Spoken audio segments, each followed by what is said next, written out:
Anak, bibigyan kita ng pera kapag naglinis ka dito sa bahay. Gusto ko yan, Nay, para may pambili na ako ng bagong cellphone. Oh, maglinis ka na. A few moments later. Ang sarap talaga magwalis pag may pera. Nay, tapos na po ako magwalis. Ayan, tama yan. Maglinis ka na may silbi ka naman dito sa bahay. Oh, ito, pera. Nay, tapos na po ako maghugas ng plato. Wow, sipag talaga ng anak ko. Oh, ito, sa'yo na to. Makakabili na ako ng bagong cellphone. Nay, tapos na po ako magpunas. Oh, ito pa. Linisin mo na yung buong bahay. Nay, nalinis ko na po yung buong bahay. Buti naman nalinis mo na. Balik mo na sa akin yung pera ko. Bakit, Nay? Bibigyan na lang kita ng jowa.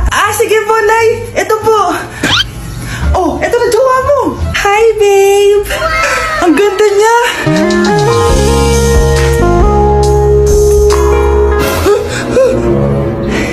Bakit ang pangit na?